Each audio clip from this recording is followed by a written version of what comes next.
నువ్వు ఇంట్లో ఉండడానికి వీల్లేదు అంతే. అది కాదండి, ఆయన నన్ను నేను వెళ్ళాం, నువ్వే అతను మేనత్త కూతురు అటమ్మా. కరెక్ట్ అత్తయ్య గారు, వారు నాకు వేలు విడిచిన మేనత్త కూతురు. ఏమిటండి మళ్ళీ చెప్పు. కాదండి. అదే కాకపోవడం ఏంటండి? అవునండి, ఈవిడ నాకు వేలు విడిచిన మేనత్త కూతురు అండి. కాలు విరిగిపోయి మా మామగారు 6 నెలల క్రితం మరణించారండి. కోర్టు పనులు చూసుకుంటూ ఈవిడ కోలవల్ని ఉండిపోయింది. ఇప్పుడు ఉద్యోగం వచ్చేసింది కదండి, తీసుకొచ్చాను.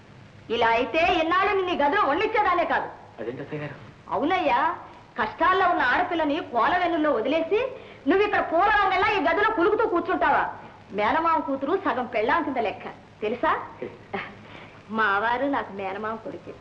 చిన్నప్పటి నుంచి నన్ను భుజాన వేసుకు తిరిగేవారు. భుజానా? ఒళ్ళు అనుకున్నాను.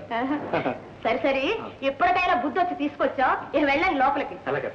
చూడమ్మా, బావ కదా అని మరీ నెత్తికెక్కించుకో. ఈసారి నిన్ను వదిలొస్తే మా వారికి నేను చేసినట్టు పెట్టి రోగం కుదురుతుంది. పొద్దుపోయింది, ఇక లోపలికి వెళ్ళండి. అండి, లోపలికి వెళ్ళగానే 10 కొబ్బరికాయలు కొట్టుకోండి. త్వరగా వదిలేసింది, మీ అదృష్టం ఇవ్వాలి. రండి మేనత్త కూతురు గారు, రండి.